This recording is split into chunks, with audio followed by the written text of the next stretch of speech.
इतना गंदा वाला, मतलब कैसे इतना स्पेस ले ले रहा है, जबकि हम इसका स्पेस एकदम खाली करके रखे रह रहे हैं फिर भी।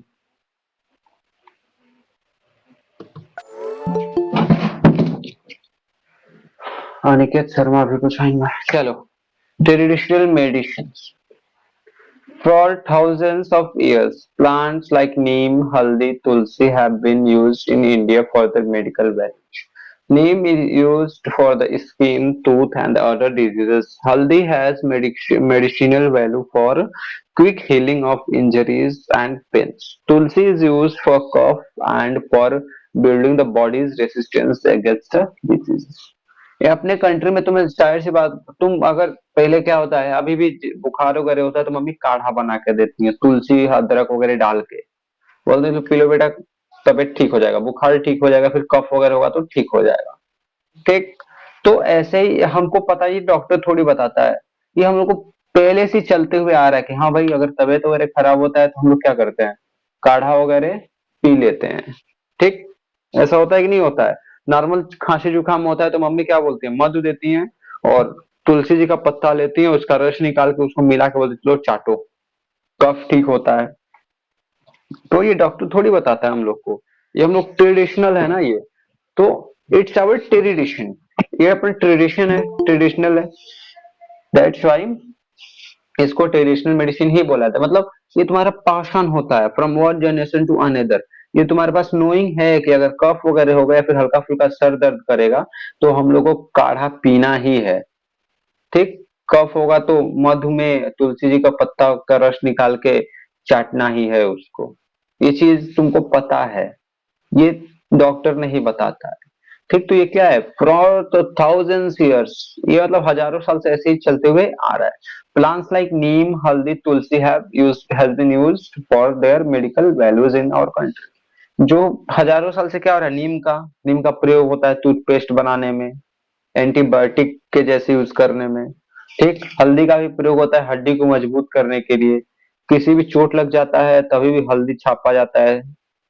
तो किस क्यों छापा जाता है, ताकि इंजरी जल्दी से हील हो सके, जल्दी से सही हो सके, फिर और बीमारियों से बचाने के लिए। फिर तुम्हारा जो तुलसी जी होती हैं उनका प्रयोग क्या किया जाता है, कोल्ड वगैरह से बचने के लिए प्रयोग किया जाता है। ठीक है।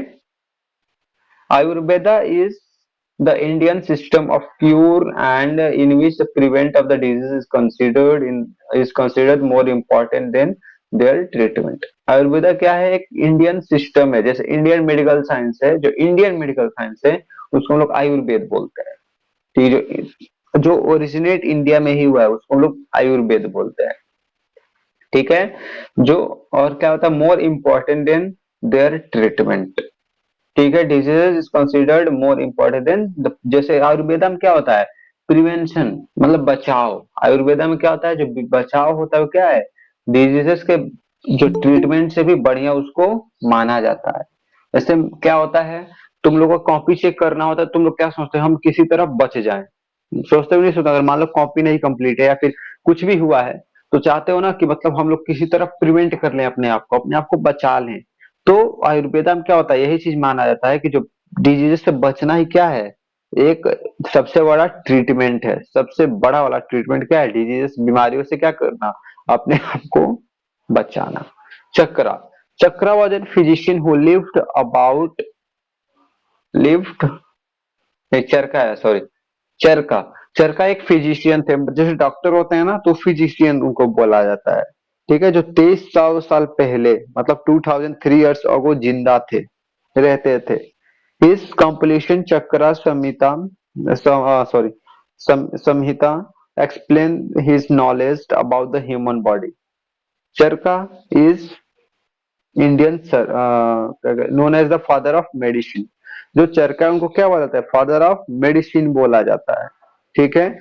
और इन्होंने एक बुक लिखा है जिस, चरका चराका, हाँ हाँ चरक, सॉरी, हाँ चरक, हाँ याद आ गया हमको भी, हम भी भूल गए थे। हाँ चरक, इनका ओरिजिनल नाम चरक है, अब इंग्लिश में था तो हम खुद कंफ्यूज, हम भी सोच रहे थे चरका नहीं होता है, आई वॉज थॉट चरक। ठीक। तो चरक जो एक ये क्या थे, फिजिशियन थे। He is a physician, physician mean doctor, you can say doctor, he was doctor. ठीक, ये डॉक्टर थे। कब थे? 2300 साल पहले। और इन्हीं को फादर ऑफ मेडिसिन भी बोला जाता है, मतलब मेडिसिन मीन्स जो दवाएं होती हैं इनके जनक भी बोला जाता है। ये ऑल्सो रोट अ बुक, इन्होंने एक पुस्तक लिखा था जिसका नाम था चरक चरक संहिता, जिसको संहिता ही बोला था, ठीक है, चरक संहिता। ठीक है, जो अपना स्कूल जाओगे अपने स्कूल में तो देखना जो नीचे के साइड पे जो बड़ा सा व्हाइट कलर में पोस्टर लगा हुआ है ऋषि मुनियों का, उसमें ही है फादर ऑफ मेडिसिन। भाई पढ़े हो? पढ़ोगे कहाँ से? तुम लोग पढ़ने थोड़ी जाते हो, तुम लोग बस घूमने, ये क्लास कितना अच्छा है, ये क्लास कैसा है, यही करने जाते हो ना। एक बार पढ़ना घूम के, उन्हीं के बारे में लिखा हुआ है। India has also made valuable achievements in the field of surgery. ठीक है, ठीक है, जो पूरे वर्ल्ड को सर्ज अदिति जायसवाल, देखो वर्ल्ड में सबसे आगे इंडिया किस चीज में है? मेडिकल में है। इंडिया सबसे आगे किस में है? मेडिकल साइंस में है। किसमें है? मेडिकल साइंस में। यू कैन से मेडिकल और मेडिसिन और एनीथिंग। वर्ल्ड में सबसे सस्ती दवाएं इंडिया में मिलती हैं, सबसे सस्ता इलाज इंडिया में होता है पूरे वर्ल्ड में। ठीक, और सबसे ज्यादा डॉक्टर्स इंडिया में ही हैं। वर्ल्ड में सबसे जितने भी डॉक्टर्स हैं सारे इंडिया में है मोस्टली। ठीक है, तो इंडिया केवल मेडिसिन में नहीं, सर्जरी में भी आगे था। ठीक है, अभी देखते हो ना कोरियन सर्जरी कराते रहते हैं सब, जो बॉलीवुड के लोग हैं वो भी सर्जरी कराते रहते हैं सब। As it is Korean also, sorry, as it is India, India gives the concept of surgery to the world. India ने क्या किया? सर्जरी का कॉन्सेप्ट पूरे वर्ल्ड को दिया है। ठीक है, सुश्रुता, सुश्रुत नाम के एक तुम्हारे उस समय के साइंटिस्ट बोल सकते हो, उस समय के सर्जन बोल सकते हो, उस समय के डॉक्टर बोल सकते हो, जो 2800 साल पहले इस काम को ये करते थे। ठीक है, ये भी पंडित थे।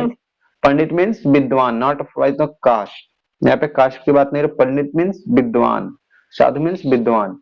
ठीक है, जो 2800 साल पहले एक डॉक्टर थे, इनका नाम क्या था? इनका नाम क्या था?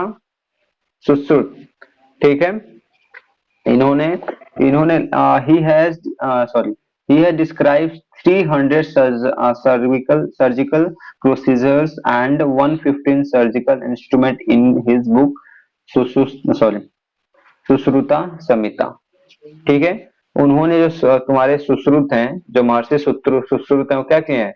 एक उन्होंने बुक लिखा है जिसका नाम क्या था? सुश्रुत संहिता। संहिता, हाँ संहिता ही होता है। ठीक है, सुश्रुत संहिता। उसमें इन्होंने 300 क्या बताया? प्रोसीजर बताया है सर्जिकल का, मतलब सर्जरी करने का, और 150 इंस्ट्रूमेंट भी बताया है, और ये खुद ये काम करते थे। ठीक है, अब सोचो 2300 2800 साल पहले उस टाइम कैसा हुआ करता था, उस टाइम पे इन्होंने बताया है।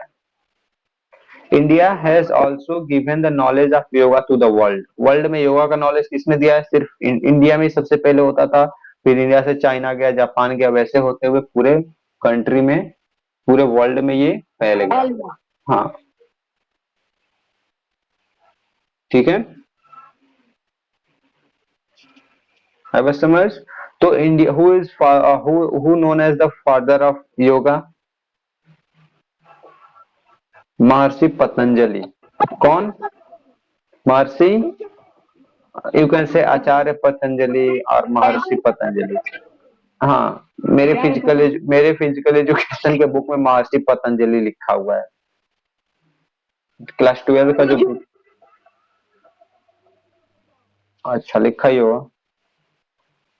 क्लास 12 का जो फिजिकल एजुकेशन का बुक है, एवरग्रीन पब्लिकेशन का, क्लास 11th का भी और क्लास 12 उसमें महर्षि पतंजलि लिखा हुआ है। ठीक है, yoga is a form of physical exercise, जो नॉर्मल एक्सरसाइज करते हो, मेडिटेशन मेडिटेशन करते हो, ब्रीदिंग एक्सरसाइज करते हो, मतलब अनुलोम विलोम करते हो, ये सब क्या आते हैं? ये सब योगा का ही पार्ट होता है। It has practice in India for the thousands years of the physical and mental fitness. ये हजारों लाख हजारों साल से हम लोग क्या इंडिया में ये प्रैक्टिस किया था, मतलब हजारों साल से इंडिया वाले हम लोग ये काम करते हैं। अब ना लोग जिम ज्वाइन कर लिए हैं, पहले लोग क्या करते थे? यही नॉर्मल एक्सरसाइज करते थे, मेंटल अपना ब्रीदिंग एक्सरसाइज करते थे। तो क्या होता था? तो हम लोग की बॉडी हेल्थी रहती थी। अब क्या है? अब तो जिम हो गया भाई, चलो चलते हैं, बॉडी बिल्डर बनना है हमको। अब तुम सोचो महाराणा प्रताप जो टोटल वेट था उनका, टोटल वेट जो उनका जो पहनते थे और तलवार वगैरह हो गया, लगभग तलवार का वेट कितना था हमको याद नहीं है, लगभग वो 250 ग्राम का, कुछ 250 किलोग्राम का शायद वियरिंग करते थे, पहनते थे। और अब के टाइम पे लोग 250 ग्राम और 250 किलोग्राम उठाते हैं तो पूरा बेल्ट लगा के पेट पर उठाते हैं। वैसे ही तलवार उनका करीब, तलवार या फिर भाला 80 किलो के आसपास का था। नहीं, जो जो ऑर्नामेंट्स पहनते थे उस टाइम पे, जो मतलब फाइटिंग के लिए होता था, पूरा लोहा लगभग 250 केजी के आसपास टोटल वो बॉडी पे वेट लिए रहते थे उस टाइम पे। अब शायद हमको क्लियर नहीं पता कितना था। और अभी क्या होता है, हम लोग नॉर्मल थोड़ा सा भी 10 किलो भी नहीं उठा पाते हैं ज्यादा टाइम तक। तो वो सब तुम्हारा योगा, योगा वगैरह से ही हुआ था। ठीक है। हाँ, योगा मीन्स तुम नॉर्मल योगा का मतलब, योगा मतलब सिंपल जानो ना, योगा मीन्स सिंपल हो गया, तुम बॉडी को कैसे हेल्थी रख सकते हो। क्या करना चाहिए, सुबह सुबह उठ के हमको थोड़ा बहुत जॉगिंग करना चाहिए, मतलब टहलना चाहिए। ठीक। शुद्ध हवा में हम लोग को रहना चाहिए। थोड़ा बहुत मेंटल पीस के लिए मेडिटेशन वगैरह करना चाहिए, सच थिंग्स। ठीक है। अब किसी को ट्रेडिशनल मेडिसिन से किसी को कुछ पूछना है तो पूछ सकते हो।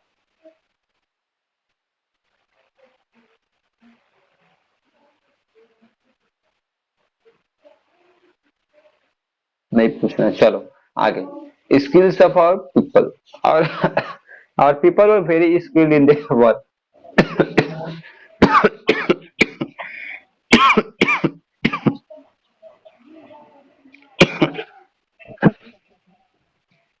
अरे दादा, ये सब्जेक्ट पूछ रही हैं अभी को। ये खत्म होने वाला है chapter, heritage and non material of SST. हाँ।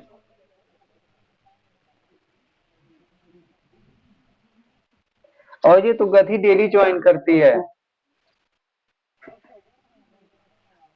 हाँ।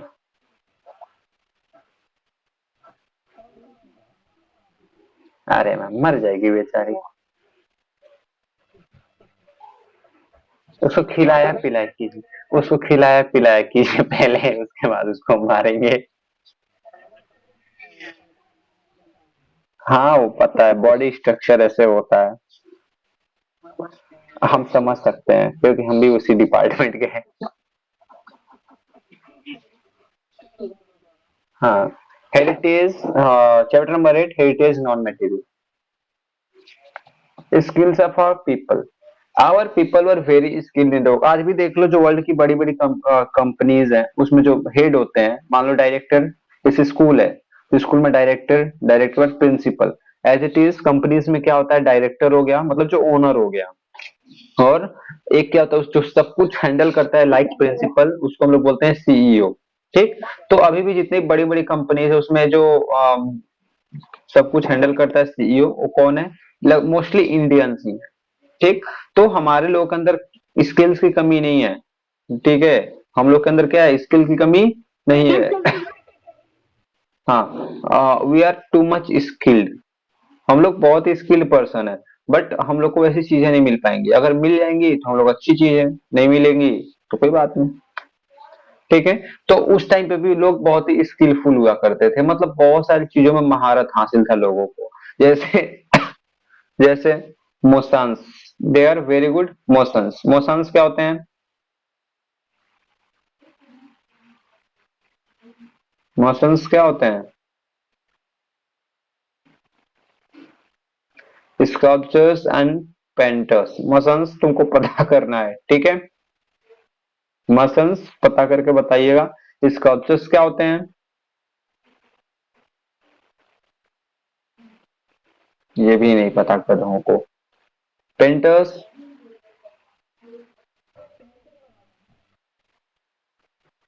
ये तीनों का मीनिंग हमको पता करके कल मंडे को बताइएगा तुम। हमको याद रहता है, बता दे रहे हैं, ऐसे कोई बात नहीं, हमको भूलेगा नहीं। ठीक है। They taught their skills to the children and the skills were thus transferred from one generation to another generation। जैसे नॉर्मली हम सबसे पहले घर में देखते हैं खाना बनाना, तो खाना बनाने का काम मोस्टली लेडीज का ही होता है। मतलब ऐसे नहीं, बहुत पहले से ही लेडीज ही खाना बना रही है because of their physical appearance, जो फिजिकल बॉडी स्ट्रक्चर। जो फीमेल्स होती है उनका फिजिकली बॉडी जो होता है वो इन्वायरमेंट में काम करने के लायक उतना सुटेबल नहीं माना जाता, होता ही नहीं है। ठीक। तो मोस्टली वो इनर वर्क काम करती हैं। क्या काम करती हैं? अंदर का, जैसे घर के अंदर का काम करती हैं मोस्टली। बाहर भी काम करती है लेकिन कम करती हैं। जैसे जितना मेल करता है उतना काम वो बाहर नहीं कर पाती है, तो इसलिए उनको थोड़ा बहुत अंदर का काम देखिए, मतलब थोड़ा सा काम होगा, बाकी उनको रिलैक्स मिलेगा। तो फिर वो अपने डॉटर को खाना बनाना सिखाती है। फिर आगे चलते वन जनरेशन टू उनकी मम्मी उनको खाना बनाना सिखाई होती है। ये one generation to one generation से पास होता है। जैसे मैंने अभी चाय काढ़े का बताया था ना, या फिर खांसी जुकाम हो जाता है तो तुलसी जी का पत्ते का रस और ये मधु में डाल के मिक्स करके चाटने वाला काम। तो ये सब one generation to one generation pass होता है। ये कोई डॉक्टर वगैरह कोई आता नहीं है फरिश्ता की बताएगा तुमको कि भाई खांसी हो गया तुमको, चलो मधु ले लो और ये तुलसी जी का रस मिला और चाट लो उसको, सही हो जाएगा। ऐसा कोई भगवान किसी को भेजते नहीं है। है बस समझ, ये नॉर्मली तुम्हारे पेरेंट्स के थ्रू ही तुमको पता चल जाता है। तो ये भी एक स्किल हुआ, मेडिसिनल स्किल हुआ ये एक तरह से। ठीक, आयुर्वेदिक हो गया। तो वैसे ही जो स्किल से क्या होते हैं, एक जनरेशन से दूसरे दूसरे जनरेशन में पास आउट होते हैं। मान लो तुम्हारे पापा हैं, बहुत अच्छे पेंटर हैं, बहुत अच्छे वर्ल्ड फेमस पेंटर हैं, तो भी क्या चाहेंगे तुम भी पेंटिंग में आगे रहो। ठीक, तो तुमको बचपन से थोड़ा बहुत ही ज्ञान देंगे पेंटिंग का, मतलब ज्ञान देते रहेंगे ताकि तुम भी पेंटिंग में आगे आओगे। या फिर म्यूजिशियन है तो चाहेंगे तुम भी म्यूजिक के ही डिपार्टमेंट हो, चाहे कुछ भी करो म्यूजिक के ही डिपार्टमेंट में हो। तो यही चीजें होती हैं। ठीक है। तो ये वन जनरेशन टू दूसरे जनरेशन में क्या होता है, पास ऑन होता रहता है स्किल। फिर उसके बाद तुम्हारा spinning and weaving. What is the difference between spinning and weaving? What is the difference between spinning and weaving? This is a homework to find what is the difference between spinning and weaving. ठीक है। In ancient India, people mastered the art of spinning and weaving. जो मतलब ancient India में जो पहले प्राचीन भारत था उसमें क्या किया, जो लोग थे स्पिनिंग और वीविंग, मतलब स्पिनिंग एंड वीविंग मीन्स पहले भी बता चुके हैं। स्पिनिंग स्पिनिंग एंड वीविंग कपड़ों की कटाई करना या फिर कपड़ों की बुनाई करना, मतलब कपड़ों को बढ़िया से डिजाइन देके उनको बुनाई करना। ठीक है। They grew cotton and spun in, ठीक है, स्पून इट एंड वो फीट। और क्या है, जो कॉटन को खुद ही क्या करते थे, ग्रो कराते थे और उसको बढ़िया से क्या करते थे, स्पून करते थे। स्पिन का सेकेंड फॉर्म स्पून। ठीक है, उसको बढ़िया से कपड़ा बनाते थे, उसको लेके सिलते थे या फिर उसको बढ़िया से डिजाइन वगैरह करके। जैसे अभी मान लो मम्मी क्या होती है, तुम्हारी सिंपल भाषा में भोजपुरी में हम बता देंगे इसको, तो गुदरी सीती हैं, गुदरी। नॉर्मल भोजपुरी तो हिंदी है, गुदरी। या फिर वो क्या होता है, अरे एक होता है जिसमें होल, कहीं पे होल होता है, मतलब एक जगह होल होता है, फिर धागा होता है, फिर होता है, फिर धागा होता है।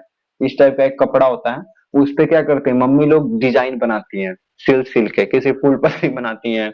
तो ये हम लोग वेविंग का ही तो काम कर रहे हैं ना, अपने घर पे बढ़िया डिजाइन बना दिए सुई धागे से। तो देखो स्पिनिंग और वेविंग में डिफरेंस क्या होता है।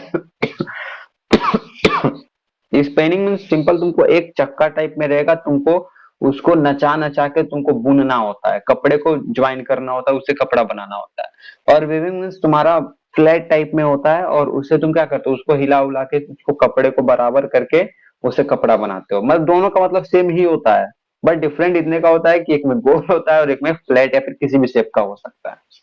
ठीक। तो हम लोग के पास क्या था, पहले से बहुत पुराना स्किल है कि हम लोग कॉटन ग्रो करते थे, उससे हम लोग कपड़ा वगैरह बनाते थे। As it as time passed, the weavers developed their new skills further and started producing textile for their excellence qualities.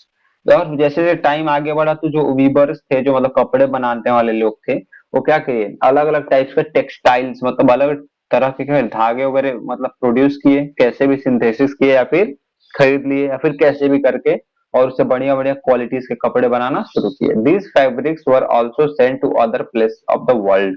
Dhaka Muslim was so fine that the cloth could pass through one finger ring.